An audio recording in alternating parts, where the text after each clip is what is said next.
자, 오늘은 늘 마음속에서 흠모하는 분을 오늘 모셨습니다. 제가 옛날에 이래봬도 서울대 교수였거든요. 서울대에서 12년 교수 생활했는데 제가 이제 통섭이라는 화두를 꺼내놓고 그 시절에 철학과에 계신 교수님 중에서 제일 가까이 지내던 김기현 교수님을 오늘 모셨습니다. 김기현 선생님, 오랜만에 감사합니다. 반갑습니다. 예.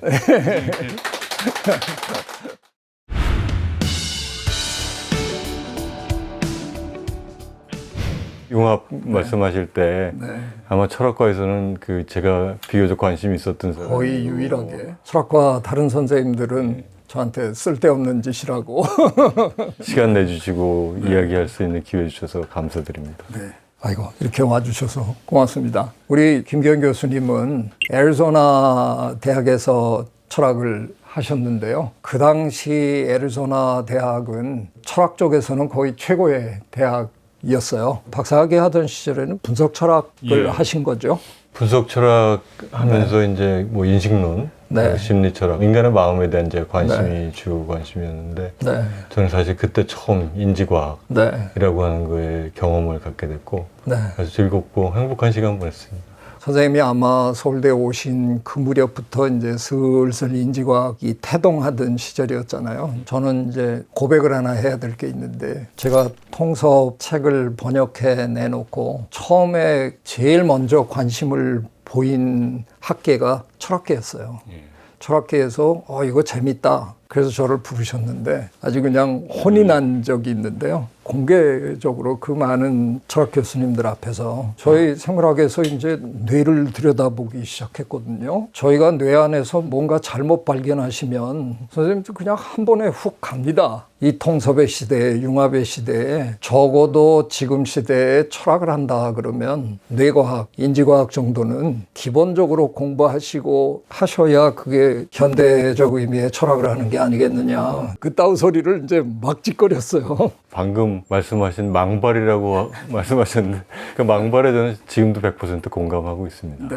인문학이라는 게 이제 인간의 뭐 문의를 연구하는 학문인데 인간이 과학적으로 볼 때 어떤 존재인가라고 하는 한계가 될 수도 있고 발생과 관련된 이야기들도 될 수 있고 인간의 구조예요. 그걸 모르고 자꾸 추상적인 얘기를 하기 시작하면은 허황한 쪽으로 갈 수 있으리라는 거. 선생님 하신 망발에 지금도 저의 부분적인 신념으로 갖고 있습니다. 과학자들은 대부분 디테일한 거에 너무 빠져가지고 이른바 환원주의적으로 파고 들어가는 데만 너무 익숙하지, 한 발짝 떨어져서 내가 지금 하고 있는 연구의 큰 그림이 뭔지, 실존적 의미가 뭔지 이런 거에 대한 거는 과학자들은 좀 공부를 안 하는 편인데 저는 좀 드문 과학자죠. 그런 걸 하려고 되게 노력하고, 다짜고짜 제가 오늘은 선생님한테 시비부터 하나 걸면서 얘기를 시작하려고요. 좋습니다. 책에서 제가 읽어보니까 다른 과학은 다 괜찮게 얘기하셨는데 진화론하고는 좀 각을 세우시던데 좀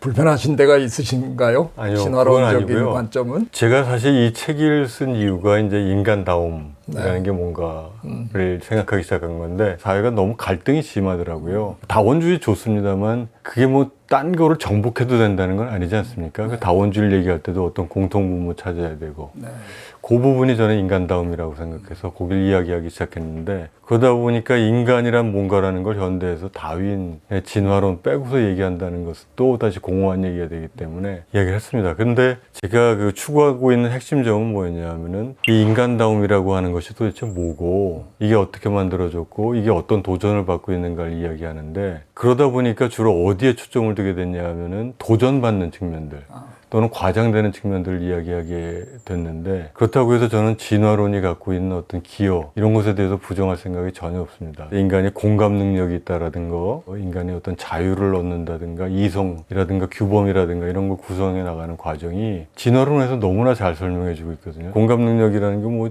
하늘에서 떨어진 게 아니고 다윈에서부터 계속 얘기가 되고 있지 않습니까? 그래서 인간을 이해하는데 진화론이 아주 혁혁한 기여했다는 것은 저는 절대 부정하지 않는데 인간다움이 어떤 도전을 받고 있는가에 대한 우려를 얘기하다 보니까 과장된 해석에 대한 경고를 하고 싶어서 그런 얘기를 한 것이지 네. 기본적으로는 다윈을 포함한 진화론, 선생님의 은사이신 이호 윌슨 교수 같은 사람들이 인간의 이해를 확장시켜 준 것에 대해서는 저도 개인적으로 인간 이해하는 데 도움을 받고 있습니다. 제가 제자이긴 한데 윌슨 교수님은 진화론자 중에서도 약간 한쪽으로 치우치신 분이시잖아요.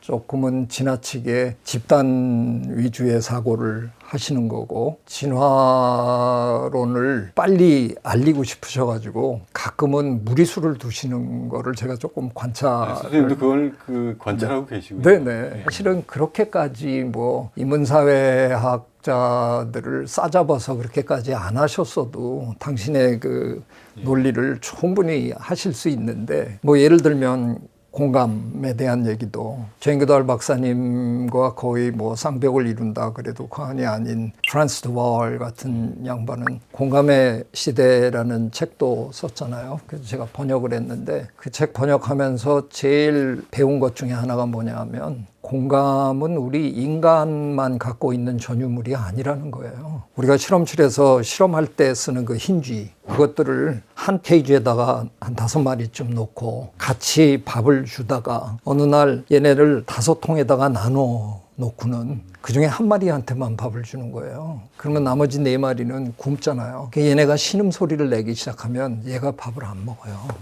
자기도 거부하는 거예요. 자기 친구들은 못 먹고 있는데 내가 먹을 수 없다라는 인간적인 해석을 하면 그런 생각을 하는 것 같이 보이는 행동을 하는 거예요. 프란스 드월의 판단은 뭐냐? 공감 능력은 적어도 포유류가 진화하는 그 초창기부터 있었던 능력이다. 그래서 모든 포유류가 다 공유하고 있는 그런 능력이다. 인간에게서 특별히 이렇게 많이 발휘되고 있는 것처럼 보이지만 이거는 굉장히 진화적으로 오래된 뿌리가 깊은 그거다. 그런 것들도 이렇게 보다 보면 사실은 진화론 내에서도 이런 의견들이 굉장히 다양하게 스펙트럼이 크거든요. 제 지도 교수님을 해주셔서 고맙기는 한데 지도 교수님이 전체를 대변하기는 좀 어려울 것 같다는 얘기를. 공감 능력은 영장류에서 다 나타나고 있는 거 아닙니까? 그렇죠. 저는 굉장히 그게 가치 있는 연구라고 생각합니다. 제가 비록 책에서도 인간다움을 얘기하면서 인간다움이란 동물로부터 구분시켜주는 측면이다 얘기하면서 그 요소의 하나로 공감 얘기하니까 마치 인간이 고유하게 갖고 있는 능력인 것처럼 해석될 가능성이 있지만 그런 의도가 있었던 건 전혀 아니고요. 굉장히 깔끔한 책을 써주셨다라고 제가 소개를 한 이유가 인간다움이라는 거를 설명하시는 과정에서 상상할 수 있는 모든 요소들을 전부 이렇게 다 나열을 잘 해주셨다는 느낌이 들어요. 네, 감사합니다. 인간다움이라는 걸 잘못 해석하면 조금 전에 선생님이 얘기하신 것처럼 마치 인간만의 어떤 속성, 자연계에서 다른 동물들과는 분리되어 있는 존재로서의 어떤 그걸 얘기할까봐 걱정스러움도 있는데 선생님은 그런 설명을 여기서 아주 차근차근 해주셨어요. 근데 제일 먼저 말씀하신 게 공감이셨어요. 왜 특별히 공감이 제일 그렇게 먼저 다가오셨나요? 뭔가 있으실 것 같아요. 공감을 생각한 이유가 근래 와가지고 이제 4차 산업혁명 시대 자꾸 로봇도 얘기하고 로봇들 만들어 보면 인간과 같은 존재가 만들어질 수 있지 않은가 그런 얘기들이 많이 나오지 않습니까? 근데 저는 그 인간의 출발점은 기본적으로 생물학적인데 우리가 어떤 소재를 갖고 어떻게 복합적인 존재로 만들어지는가 그거와의 연장선에 대한 기본적인 시각을 잃어서는 안 된다고 생각을 했거든요. 거칠고 단순하게 얘기하면 상호 존중이라든가 남에 대한 배려심 같은 것들이 어떻게 만들어지는가를 이야기하지 않을 수가 없는데 그 공감이라고 하는 것 자체는 인간의 어떤 감각적이고 본능에 해당하는 부분이라 공감에 대한 이야기에서 시작하게 됐습니다. 네. 저도 뭐 그런 부분에서는 되게 공감하고 있고요. 그런 다음에 선생님은 공감에다가 이성을 붙여서 하나의 인간다움의 기본 요소를 이렇게 만들어 주신 것 같고 거기에 덧붙이신 건 자유하고 또 자유를 이렇게 세밀하게 구분을 좀 해주셨던데 자유까지 보태지면 이제 인간다움의 완전체가 이렇게 만들어지는 그런 설명을 해주셨는데 저는 또 프란스 드월의 논리를 적용을 이동하면 영장류뿐만 아니라 모든 포유류가 다 공유하고 있는 속성인 것 같다 이런 얘기를 드렸는데 선생님은 이성은 기원전 7, 8세기에 등장한 속성이라고까지 설명을 하셔서 그렇다면 이성만큼은 호모사피엔스의 유일한 속성인가요? 참 어려운 질문이고 조심해야 될 부분이기도 하고 그렇게 생각이 되는데요. 이 부분 잠깐 좀 제가 생각하고 말씀드려도 될까요? 자꾸 좀 딴소리 하는 것 같아요. 그 인간이 갖고 있는 어떤 일반성을 추구하는 것 또는 그 어떤 행위 규범과 관련된 일반성을 만들어내는 것은 인간만이 가질 수 있는 것이 아닌가 지금 그렇게 생각하시는 그런 측면인데 저는 오히려 또 생물학에 가깝게 생각하고 있는지 모르겠습니다. 그러니까 일반성을 추구해가지고 보편적인 그 틀 내에서 뭔가 설명을 하고 알고 싶어하는 거 그게 이제 이성의 출발점이라고 생각이 되는데요. 어떻게 살아야 하는가, 어떤 행동이 옳은가에 대한 일반적인 법칙까지 만들어내는 거는 아직까지는 인간밖에 없는 그런 측면들이기 때문에요. 그런 부분들이 이성이 갖고 있는 고유한 특성들이고 우리가 갖고 있는 자산이라고 생각하는데 선생님 나중에 같이 한번 연구해 보시죠. 기원전 7, 8세기, 6세기 뭐 이럴 때 선생님이 모하메드도 그때 나타나고 그때 도대체 지구에 무슨 일이 있었길래 라고 의문을 던지시고 끝내 설명은 안 해주셨는데 이 책에는 안 담으셨지만 생각하고 계시는 거 있으세요? 저도 되게 그게 궁금해요. 저도 그 부분들이 그 당시에 사실 어떤 그 교류가 있었던 것도 아니고 그러니까요. 뭐 인도야 그 옛날에 유럽 쪽에서 침략해서 들어가서 교류가 없었던 것은 아니지만 그렇다고 해서 뭐 석가모니가 이쪽까지 뭐 지적인 활동을 했다라고 하는 무장도 전혀 없는데 그 무렵에 이제 동시 발생적으로 나타나고 있는 측면들이 있어서 그 부분은 굉장히 전 아직까지도 신기하게 생각하고 있고 앞으로의 과제로 생각하고 있는 부분입니다. 선생님 책을 읽으면서 혹시 이게 그 무렵에 경제적으로 우리가 윤택해졌나? 그리스나 유럽 문명 쪽에서는 그런 측면들이 있었죠. 그러니까 터키 지역으로 식민지를 확대해 나가면서 굉장히 풍요로워진 상태에서 생계에 얽매이지 않고 수상적이고 초월적인 생각을 할 수 있게끔 됐던 것들이 이제 도움이 됐던 건데 무시해서는 안 되는 부분들이 어떤 인륜과 관련된 보편적인 얘기들은 뭐 중국이나 인도 같은 데서도 충분히 나타나고 있는 그 시절부터 계몽의 생각들이 떠오르긴 하는데 과학적으로 일반화시켜서 만드는 해석들은 상대적으로 이쪽 유럽 문명에서 강하게 나타났단 말이죠. 그래서 또 공통점, 일반성을 찾아가지고 원리를 생각하고 있는 그런 거는 공통점도 있지만 또 차이점에 있어서의 과학과 관련된 그런 정신들 아마 연구들이 나와 있을 거라고 생각을 합니다.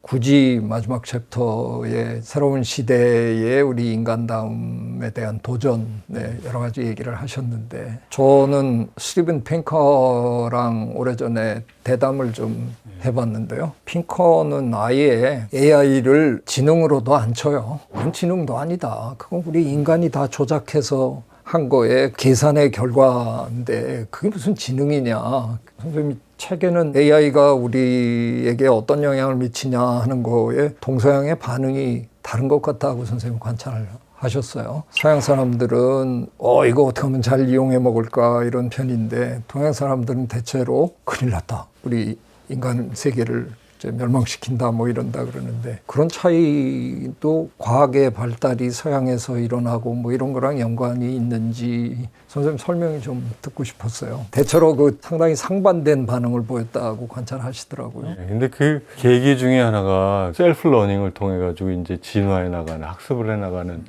시스템인데 우리가 그걸 들여다봐도 이게 구체적으로 어떻게 발전하는가가 추적이 안 되는 자체적으로 셀프 제너레이션 하면서 진화하는 그런 시스템들을 보면서 사람들이 이제 우려를 시작하고 있는 거죠. 이게 결국은 인간들의 컨트롤 밖으로 나가가지고 자체적인 아이덴티티를 갖고 나가는 거 아니냐. 근데 저는 사실 호들갑이라고 생각합니다. 또 공상과학 영화 속에서 나오는 것들은. 저는 개인적으로는 그렇게 되지는 않을 거라고 생각되는데 그 이유가 인간이 갖고 있는 마음의 중요한 부분 중에 의식이라고 하는 부분이 있지 않습니까? AI 쪽 사람들은 심지어는 이렇게 얘기를 지금 하잖아요. 우리가 의식이라고 얘기하는 그 구조를 닮은 구조까지는 만들 수 있지 않겠느냐. 그러면 우리 수준의 의식에 의한 어떤 결론을 내는 거랑은 조금 다르겠지만 거의 유사한, 그런데 우리보다 훨씬 빨리 결론을 내고 치고 나가는 그런 상황이 되면 감당하기 어렵지 않겠느냐 뭐 이런 얘기도 하는데 저는 개인적으로 경험이 약간 있거든요. 그때 이세돌 구단하고 갈 때 기자가 저를 찾아왔어요.